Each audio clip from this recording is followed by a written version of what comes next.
तो पहला चरण तो निपट गया है, लेकिन बाकी की 70 सीटों के लिए बीजेपी और कांग्रेस ने आखिर इन 20 सीटों के हुए चुनाव से क्या सबक सीखा है, यह सबसे बड़ा सवाल है। हमारा सवाल यह भी है कि बंपर वोटिंग के होने का क्या मतलब है, किसके फेवर में जा रहा है, बीजेपी के या कांग्रेस के?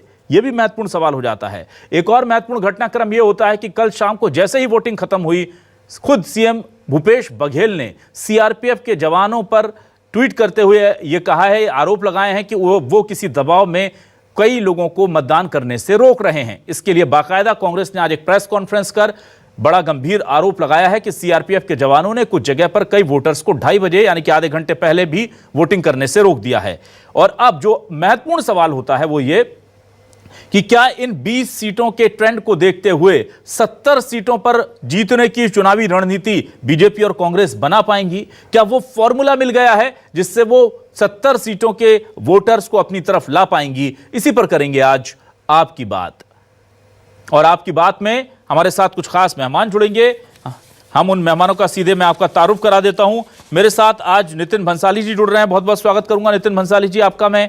मेरे साथ बाबूलाल शर्मा जुड़े हुए हैं, वरिष्ठ पत्रकार, और साथ ही साथ किरण बघेल जी जुड़ी हुई हैं, बीजेपी से वरिष्ठ नेत्री हमारे साथ और प्रवक्ता। बहुत बहुत स्वागत करता हूं आपका भी मैं किरण। सबसे पहले मैं नितिन भंसाली जी आपके पास आता हूं। देखिए 20 सीटों का कल मतदान जो है वो खत्म हो गया है। 20 सीटों का रुझान और बाकी के 70 के लिए प्लान कांग्रेस का क्या होगा? क्योंकि यह कहा जा रहा है, आप इससे इत्तेफाक नहीं भी रख सकते और नहीं ही रखेंगे, कि पिछला इतिहास तो कम से कम कांग्रेस नहीं दोहरा पा रही है। अभी तक जो रुझान सामने आए हैं उसको लेकर मैं कह रहा हूं, आप इसे व्यक्तिगत ना लें, लेकिन यह कहा जा रहा है कि थोड़ा सा नुकसान कांग्रेस को वहां होगा।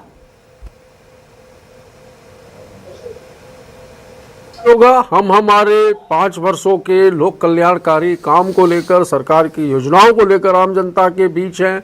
जिस प्रकार इन 5 वर्षों के सारे उपचुनावों में, नगरीय पंचायतों के, नगरीय निकायों के चुनाव में बम्पर जनादेश कांग्रेस के पक्ष में जनता ने दिया, निश्चित तौर पर इस बार भी दे रही है।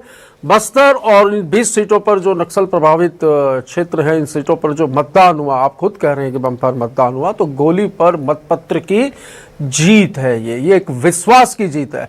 और बची जो आप मुझे कह रहे हैं कि 70 सीटों की जो बात कर रहे हैं, बिल्कुल हमारे कार्यकर्ता बूथ स्तर पर बिल्कुल तैयार हैं। और जैसा कि मैंने कहा कि हम हमारे वादों को, हमारे द्वारा किए गए कामों को, पूर्व में हमारे द्वारा किए गए वादों को पूरा करने के विश्वास में आम जनता के बीच जा रहे हैं। और देखिएगा, हमने जो नारा दिया है अब की बार 75 पार, निश्चित तौर पर हम उस ओर अग्रसर हैं और हम हमारा टारगेट अचीव करेंगे। वो अचीव भी इसलिए करेंगे कि हमने जो कहा है वो किया है और उससे बेहतर हम करने जा रहे हैं। चलिए ठीक है, मैं वापस आता हूं किरण जी आपके पास। किरण जी, बीजेपी को बस्तर में बड़ी उम्मीदें थी, बहुत ज्यादा मेहनत आप लोगों ने की थी बस्तर में। क्या वोटिंग के बाद जो आपको इनपुट्स मिले हैं, क्या आपको लग रहा है वो मेहनत सफल हो गई है? क्योंकि अभी भी एज बस्तर में अगर ये माना जा रहा है कि थोड़ा बहुत एज किसी के पास है तो वो कांग्रेस के पास है। अभी भी इस वोटिंग के बाद भी कांग्रेस आगे है आपसे। तो जब बस्तर में कांग्रेस इतनी मेहनत के बाद भी आगे है, ऐसा कहा जा रहा है, तो फिर बाकी जगह पर क्या हाल होगा? देखिए अभिलाष जी, अमूमन ये होता है कि जब भी जो मतदान पड़ते हैं, रिकॉर्ड रहते हैं, बहुत ज्यादा होती है, तो अमूमन यही होता है कि वो मौजूदा सरकार के खिलाफ जाती है। तो आप देख सकते हैं, बस्तर की जनता हो या दुर्ग के संभाग की जनता हो, उन्होंने अपना मन बना लिया है परिवर्तन लाने का, कमल खिलाने का।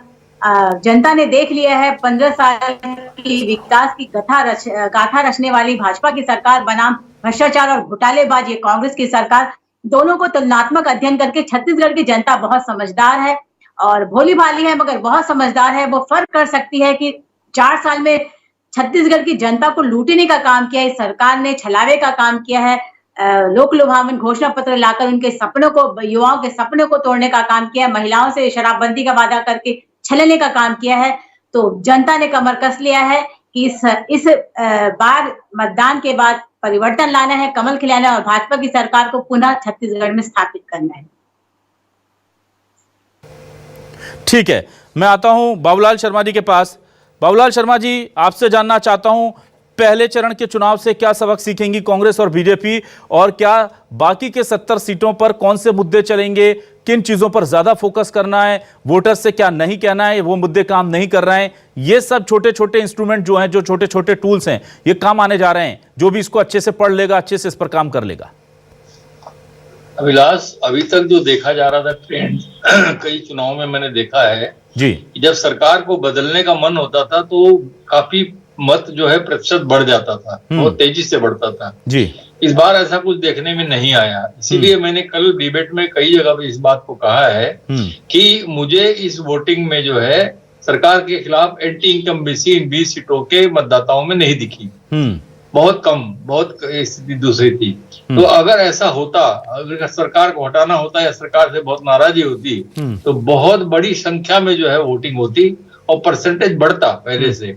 लेकिन हर सेंटर में 2%, 4%, 6%, 3% ऐसे कम हुआ है, वोटिंग की प्रतिशत कम हुई है।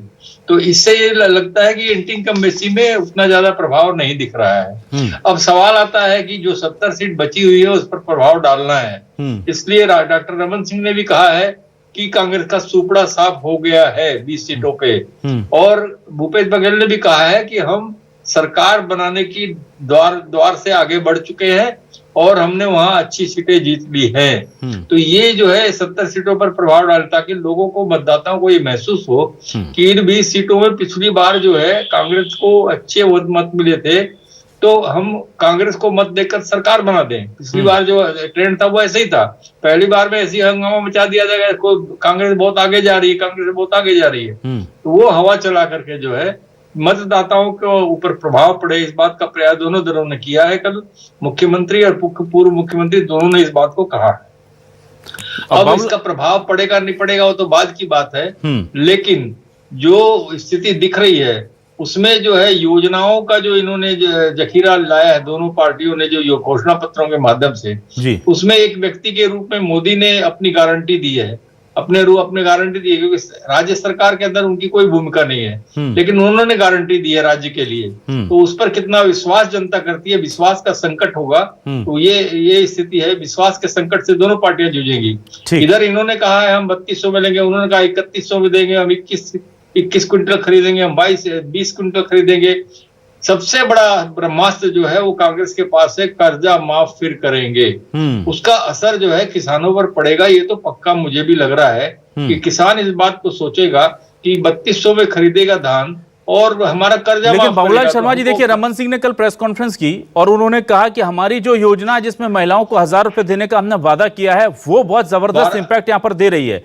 तो ये क्या आपको लगता है इसके काउंटर में महिलाओं को साथ करके किसानों के बदले में क्या एक बड़ा स्ट्रेटेजिक मूव हो पाएगा? हालांकि ये बहुत बड़ा अंतर है कि वो लोग डिलीवर ऑलरेडी कर रहे हैं और बीजेपी कह रही है हम करेंगे। आप मुझे ये बताइए कि महिलाएं जो हैं वो किसानों के परिवार में ही तो है ना, बहुतायत किसानों की है ना हमारे प्रदेश में जी। ये तो प्रदेश ही किसानों का है, या हर तीसरा आदमी यहाँ किसान है। ठीक, ये स्थिति में जो है इसका प्रभाव जो किसानों के जो योजना है, किसानों के जेब में पैसा जाने की जो योजना है वो ज्यादा प्रभावशाली होगी। ठीक है, निश्चित रूप से बहुत जबरदस्त योजना है वो 12,000 रुपए साल का जो महिलाओं को, शादीशुदा महिलाओं को दिए जाने का जो है वो प्रभाव डालेगी थोड़ा बहुत, ऐसा नहीं है, लेकिन वो निर्णायक भूमिका नहीं निभा सकती वो योजना। उस योजना से बड़ी योजना ये है कर्जा माफ और 3200 रुपए में धान खरीदेंगे। हालांकि ये जो 3100 में 21 क्विंटल खरीदेंगे उसमें 1000 रुपए ज्यादा मिलेगा, ये बात भी सही है। ये बात सही है, ठीक है। भारतीय जनता पार्टी टोटल में 1000 रुपए ज्यादा दे रही है, ठीक है, 1100 रुपए, साथ ही एक मुश्त देने के बाद भी वो कर रहे हैं। ठीक है, मैं आ जाता हूं नितिन भंसाली जी। अगला सवाल मेरा है, सीआरपीएफ को लेकर के कांग्रेस जो है कुछ नाराज चल रही है। कभी बोलती है कि चुनावों में नोट के बक्से लेकर के सीआरपीएफ के जवान आ रहे हैं, कभी कल जो है बड़ा गंभीर आरोप लगा दिया कि मतदान कर्मी के तौर पर वहां पर जब ये लोग पहुंचे थे तो कई वोटर्स को 2:30 बजे पहले ही भगा दिया गया। ये तस्वीरें भी मैं चला दे रहा हूं, ये कथित तौर पर उसी वीडियो की हैं जिसमें ये लोग नाराज हैं कि हमें वोट नहीं करने दिया गया। कई किलोमीटर पैदल चलकर हम पहुंचे और हम 2:30 बजे पहुंचे थे, 3 बजे तक वोटिंग का टाइम था। ये इनका पक्ष है, हालांकि सीआरपीएफ का या निर्वाचन आयोग का इस मामले में, इस शिकायत के मामले में कोई पक्ष नहीं आया है। क्या सच्चाई है सर? देखिए, जिस प्रकार हर चौक चौराहे पर जांच दल हैं चुनाव आयोग के, होने चाहिए, चुनाव निष्पक्ष होना चाहिए, और होना भी चाहिए। इस चीज़ के लिए हम कहीं पे खिलाफत नहीं कर रहे हैं, पर परेशान किनको किया जा रहा है यहाँ पर? व्यापारियों को, छोटे लोगों को, जो छोटा मोटा काम करते हैं उनकी गाड़ियों को चेक किया जा रहा है, उनको परेशान किया जा रहा है। रोज ऐसी 10-15 घटनाएं मैं डेली रायपुर के अंदर देख रहा हूँ। तो ये जो बक्से पैक हो कर आते हैं विमान से, हवाई जहाजों से, इनको क्यों नहीं खोला जा रहा है? इनको क्यों नहीं देखा जा रहा है? आशंका तो व्यक्त की गई, बिल्कुल आशंका व्यक्त की गई, क्योंकि मोदी है तो मुमकिन है, कुछ भी मुमकिन है। मोदी है तो ये आपको बता दूं, जिस प्रकार आपके टीवी स्क्रीन पर मैं देख रहा हूं, हमारे भाई आदिवासी भाई बहन खड़े हैं, पर मतदाता पर्ची लेकर वोट डालने उनको नहीं दिया जा रहा है, और वो खुला आरोप लगा रहे हैं कि हम इतनी देर दूर से चलकर यहाँ पर मतदान करने आए और हमें रोका जा रहा है। माननीय मुख्यमंत्री जी ने जो आरोप लगाया बिल्कुल सही है। ये जो सेंट्रल की जो फोर्सेस लगी है वहां पर, वो अमित भाई शाह के और मोदी के इशारे पर काम कर रही है। खुला आरोप लगा रहा हूं मैं, क्योंकि केंद्र में सरकार इनकी है, और ये किस तरीके से ईडी, आईटी, सीबीआई आदि केंद्रीय एजेंसियों का दुरुपयोग करते हैं। कोई बहुत बड़ी बात नहीं है कि यहाँ पर भी इन्होंने कुछ ऐसा किया हो, ऐसी मुख्यमंत्री जी ने आशंका व्यक्त की है, और ये बिल्कुल जांच का विषय भी है।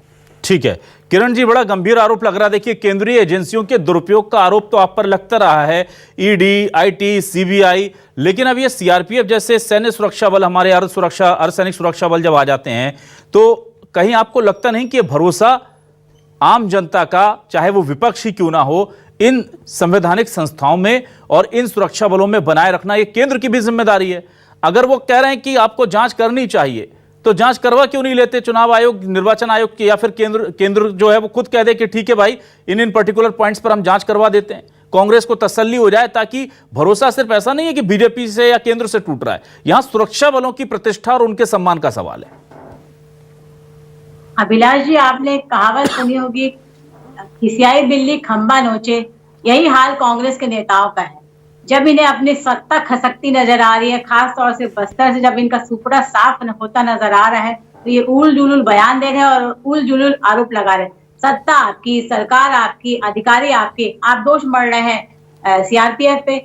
इनकी पुरानी आदत है, जब भी कुछ हार का ठिकरा होता है या कोई भी किरण जी, असफलता इनके सिर पे चढ़ती है, तो ये हम तो एक ही चीज कर रहे हैं, बक्से जो आ रहे हैं उनकी जांच करिए, क्यों नहीं की? अरे भाई साहब, जब मैं फिर कह रही हूँ, सत्ता आपकी, अधिकारी आपके, तो आप निराधार आरोप क्यों रहे? बस्तर की जनता ऑलरेडी धर्मांतरण को लेकर परेशान है। बस्तर धर्मांतरण की आग में जल रहा है। बस्तर की जनता जान चुकी है कि आपकी सरकार ने असली एजेंडे पर आ गई, धर्मांतरण। दूसरा मुद्दा है कि कार्यकर्ताओं की, आपकी सरकार में भाजपा के कार्यकर्ताओं की टारगेट किलिंग की जा रही है। भाजपा नेताओं को चुन चुन के मारा जा रहा है, तब आपकी सरकार सत्ता चुपचाप बैठती है। जब आपको आपकी सत्ता खिसकती नजर आ रही है, तो आप ठीक है ठीक है सर, उन आरोपों का क्या? जब गाड़ियों से निकाल कर प्रश्न चिन्ह उठाते हैं, कौन है ऐसा बुला कर मारा गया है? उप मुख्यमंत्री ये कह के अपने पद से इस्तीफा देते हैं कि हम अपने प्रधानमंत्री आवास योजना दिलाने के सक्षम नहीं रहे। जब आपके ही नेता, आपके ही कार्यकर्ता, आपके ही पार्टी के लीडर, आपके ही मुख्यमंत्री के कार्यकाल पे, आपके ही मुख्यमंत्री के कार्य प्रणाली पे सवाल उठाते हैं, तब कुछ नहीं होता। आप दोष मढ़ रहे हैं सीआरपीएफ पे। आंतरिक मामला है इसी तरीके से। यदि आप लोग इधर ताका झाकी करते रहोगे ना, कांग्रेस में क्या हो रहा है, कांग्रेस में क्या नहीं हो रहा, दहाई का आंकड़ा नीचे हो गया। ठीक है ठीक है मैं बाबूलाल शर्मा जी के पास आता हूँ। एक मिनट मैं बाबूलाल शर्मा जी के पास आता हूं। बाबूलाल शर्मा जी, ये बहुत महत्वपूर्ण और बहुत गंभीर आरोप लग रहा है, और वो भी सीआरपीएफ के जवानों पर लग रहा है कि उन्होंने आधे घंटे पहले वोटिंग करने से रोक दिया कैंडिडेट्स को। क्या आपको लगता है कि अगर इतना गंभीर आरोप सुरक्षा बलों पर लग रहा है, तो इसके कोई प्रमाण आने थे, कोई शिकायत होनी थी, और निर्वाचन आयोग की तरफ से भी इस पर कोई सफाई आनी थी? क्या ये चीजें थोड़ी सी डाइसी लग रही हैं, चाहे वो शिकायत के संदर्भ में हो या उसके खिलाफ दी जाने वाली सफाई के संदर्भ में हो? देखिए, वीडियो में तो ये साफ नजर आ रहा है कि रोका गया है और उसका विरोध किया जा रहा है, इसमें कोई दो राय नहीं है। इसको चुनाव आयोग को संज्ञान में लेना चाहिए था, निश्चित रूप से लेना चाहिए था। क्यों नहीं लिया, ये मैं नहीं समझ पा रहा हूँ। अब सवाल आता है कि भाई ये जो रोकने का प्रसंग है, ये एक मतदान केंद्र का है, तो उसको ये नहीं माना जा सकता कि सभी तरफ ऐसा हो गया होगा। तो इतना बड़ा मुद्दा इसको बना दिया जाए, इसमें आशंका व्यक्त की जा सकती है कि हर जगह ऐसा हुआ होगा, लेकिन अनुमान ही होगा ना वो। लेकिन ये एक मतदान केंद्र का जो वीडियो है, ये तो सत्य प्रतीत हो रहा है, इसमें कोई दो राय नहीं है। अब सवाल आता है कि भाई इस तरह होना चाहिए या नहीं होना चाहिए, तो नहीं होना चाहिए। लेकिन मैं समझता हूँ कुछ संवेदनशील क्षेत्र है जहाँ कुछ ऐसी परिस्थितियां विशेष आई होंगी जिसकी रिपोर्ट हुई होगी कि किन्हीं कारणों जो है रोका गया होगा, तो मैं नहीं कह सकता। और उसका कारण जो है वो चुनाव आयोग ही बता सकता है कि क्यों रोका गया, किस लिए रोका गया, जितनी दूर से आए हुए थे उनको क्यों रोक दिया गया। ये स्थिति है। और अब जो है चुनाव का जो फ्लो है वो अब 70 सीटों की तरफ बढ़ चुका है। तो अब ये बातें जो है ज्यादा महत्वपूर्ण नहीं रहे, गौण हो चुकी हैं चुनाव आयोग को। लेकिन इसका संज्ञान लेना था, इस बात को मैं स्वीकार करता हूं। ठीक है, अब मैं आता हूं वापस। भंसाली जी, मुझे बताइए, क्या सबक आप लोगों ने सीखा? कुछ अच्छा हुआ तो आपके कौन से मुद्दे यहां पर चल रहे हैं जो आपको लगता है बाकी जगह आपको फायदा देंगे? या अगर आप शेयर करना चाहें तो आप कहीं बता सकते हैं खुले दिल से कि हाँ भाई, हमें लग रहा था कि ये हमारा फैक्टर बहुत ज्यादा काम करेगा, शायद उतना नहीं कर रहा, हमारा ये फैक्टर ज्यादा चल रहा है और हमें लगता है कि छत्तीसगढ़ में ये ज्यादा चलेगा। ऐसा क्या सबक 20 सीटों से सीखा है आपने? कौन से इंडिकेशंस मिले हैं, क्या इनपुट्स मिले हैं सर? बेस्ट है 20 सीटों पे। आपको बता दूं 126 गांव ऐसे हैं जहां पर पहली बार मतदान हुआ, जहां पर मतदान दल नहीं पहुंच पाते थे, जहां पर मतदाता वोट देने की नहीं सोच पाता था, ऐसी जगह पर वोटिंग हुई। यह है विकास। ये एक प्रूफ है कि जिस प्रकार महिलाएं लाइन में खड़ी थी। मैं एक नाम बताना चाहूंगा आपको, सुमित्रा। ये नक्सली थी। 2018 में हमारी सरकार बनने के बाद आत्मसमर्पण किया, पुलिस में भर्ती हुई। उसने मतदान किया, उसने लोकतंत्र पर भरोसा जताया। 121 गांव के लोगों ने लोकतंत्र पर भरोसा जताया। ये इन 20 सीटों से हमें ये पूरा फुल प्रूफ हो गया कि हम जो है हमने जो मिशन निर्धारित किया है उस मिशन में हम सफल हो रहे हैं। और जैसा कि मैंने कहा, अब की बार 75 पार, इसमें कोई दो मत नहीं कि जनता का भरोसा और विश्वास हमने जीता है। और उसी विश्वास के बल पर और जनता के लिए किए गए कार्यों के बल पर हम सरकार में वापस आ रहे हैं। ठीक है किरण जी, आपको बीजेपी के नेताओं से, वहां पर स्थानीय कार्यकर्ताओं से क्या इनपुट मिले हैं? कौन से मुद्दे जो थे उन्होंने वोटर्स को मोबिलाइज किया है? धर्मांतरण चला है क्या? क्योंकि धर्मांतरण को लेकर के बहुत मेहनत की थी आपने। तेंदुपत्ता पर आपका बोनस ज्यादा चला है, कांग्रेस का बोनस ज्यादा चला है। ज्यादा तो कांग्रेस ने बोला है कि हम दे देंगे, तो उनके रेट ज्यादा थे। तो क्या वो तेंदुपत्ता, क्योंकि बस्तर में महत्वपूर्ण चीज हो जाती है, वो उनके फेवर में गया है? आपको क्या लगता है कौन से फैक्टर हैं बड़े जो आपको लग रहा है कि 20 सीटों पर डिसाइडिंग रहे हैं और अब आगे और ज्यादा डिसाइडिंग हो जाएंगे? देखिए, बस्तर का अगर सही मायने में विकास हुआ है तो भाजपा की 15 साल की सरकार में हुआ है। चाहे बस्तर के आदिवासी सुदूर अंचल के लोगों को मुख्य धारा से जोड़ने की बात हो, या चमचमाती सड़कों का जाल बिछाने का बात हो, मेडिकल कॉलेज, इंजीनियरिंग कॉलेज की बात हो, लाइवलीहुड कॉलेज की बात हो, दंतेवाड़ा में एजुकेशन हब को डेवलप करने की बात हो, वहां के सर्वजन से प्रभावित नक्सलाइट के बच्चों को प्रयास और एकलव्य विद्यालय में एडमिशन की बात हो, आईआईटी में जहां उनको पढ़ने का मौका मिल रहा है, महिलाओं को ले लीजिए। अभी बस्तर की हालत देखिए, 6 साल की बच्ची का पोटा कैबिन में सामूहिक बलात्कार होता है। कोंडागांव से लेकर और आदिवासी इलाकों में महिलाएं सुरक्षित नहीं है, सामूहिक बलात्कार हो रहा है। 4 ब्लॉक में था नक्सलवाद 2003 में। ये इन 15 सालों में भारतीय जनता पार्टी के 15 सालों में। नितिन जी बोलने दीजिए किरण जी को प्लीज। नितिन जी किरण जी को बोलने दीजिए प्लीज। करते थे वो इन्होंने बंद कर दिया है।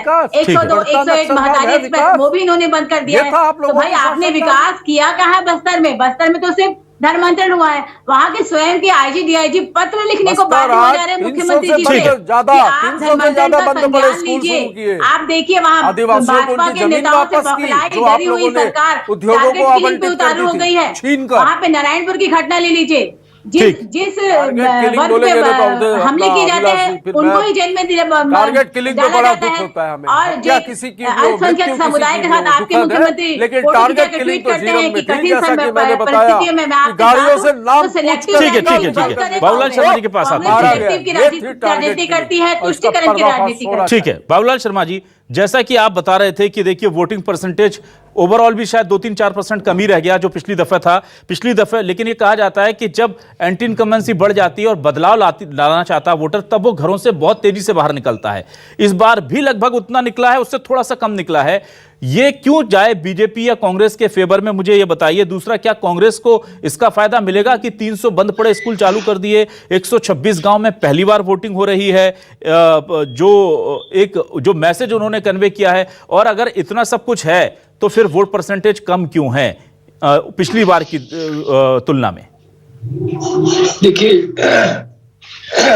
जब आप जनता के मन की कोई बात योजना के विकास में लेते हैं, योजना में लेते हैं, तो जनता खुश होती है और अपनी मर्जी लगा करके जो है अपने तरफ से सोच करके ये अच्छा होगा, आप कोई योजना बनाते हैं तो उसमें जनता खुश होती है या नाखुश होती है, ये आपके समझ में नहीं आता है। जनता चाहती है जिस चीज को, मान लीजिए वो चाहती है कि यहाँ आत्मानंद स्कूल खुले और वहां पर आत्मानंद स्कूल खुलता है तो निश्चित रूप से जनता खुश होगी।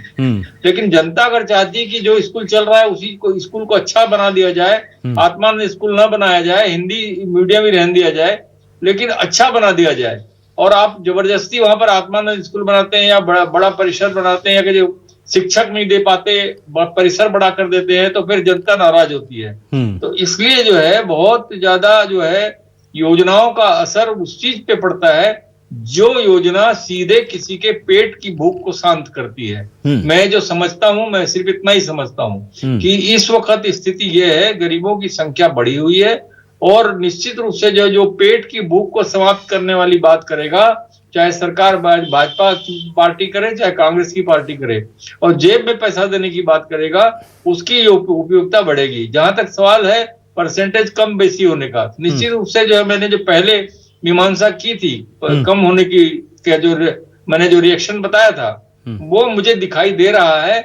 इसलिए जो है ये 20 सीटों के झुकाव जो है, 20 सीटों का झुकाव जो है वो योजनाओं के आधार पर दिख रहा है। योजनाओं को पसंद किया गया है, योजनाओं पर ध्यान दिया गया है, और महिलाएं जो बड़ी संख्या में वहां पर वोट देने निकली हैं, उससे एक चीज मुझे जरूर शंका हुई है कि 12,000 रुपए साल का जो देने की बात भाजपा ने की है, कहीं उसका प्रभाव तो नहीं, ये मेरे दिल में जरूर एक बात आई है। तो वो रिजल्ट के समय ही पता चल पाएगा कि क्या उस 12,000 के प्रभाव में महिलाएं निकली हैं, या धान खरीदी के नाम पर उसका परिवार में जो पैसा आएगा और जो कर्जा माफी होगी और उसके परिवार में जो पैसा बचेगा, जो उसकी राहत मिलेगी, उसके प्रभाव में निकली है। ये समझने की बात जो है बाद में आएगी। या शराबबंदी नहीं कर पाई कांग्रेस सरकार, उसके खिलाफ महिलाएं निकली है, ये रिजल्ट के बाद ही समझ में आएगा। फिलहाल जो है ये समझ में आ रहा है कि सरकार के खिलाफ जो सोचा जा रहा था वैसी एंटी इनकम्बेंसी 20 सीटों पर नहीं दिखी है। और अब जो चुनाव 70 सीटों पर होने वाले हैं, इसमें चेहरा देखकर लोग प्रतिनिधि चुनेंगे, और भारतीय जनता पार्टी 31 नए चेहरों के साथ और 39 पुराने चेहरों के साथ मैदान में है, और कांग्रेस 17 नए चेहरों के साथ और 53 पुराने चेहरों के साथ में है। चेहरे क्या होंगे, लोकप्रियता क्या होगी, उस आधार पर लोग चुनेंगे। ठीक है, तो ये महत्वपूर्ण था कि 20 सीटों पर कौन सा मुद्दा चला है, ये जानने की कोशिश हमने की, और ये भी जानने की कोशिश की कि क्या रणनीति है। सीआरपीएफ को लेकर के कुछ सवाल उठाए जा रहे हैं, लेकिन जिस तरह से सीआरपीएफ का उज्जवल और बेहद बेदाग इतिहास रहा है, अब उसे देख करके लग रहा है कि ये मुद्दा शायद उतना बड़ा नहीं बना पा रही है कांग्रेस जितना वो चाह रही थी। पर हाँ, चुनाव आयोग की तरफ से इस पर अभी तक रिएक्शन नहीं आया है। उम्मीद ये की जा रही थी कि शायद इससे लेकर कोई स्थिति स्पष्ट होगी। बहुत बहुत शुक्रिया अदा करूंगा मैं नितिन भंसाली जी, बाबूलाल शर्मा जी, किरण जी, आप तीनों को हमारे साथ जुड़ने के लिए, इस डिबेट का हिस्सा बनने के लिए। दर्शकों को भी शुक्रिया, नमस्कार।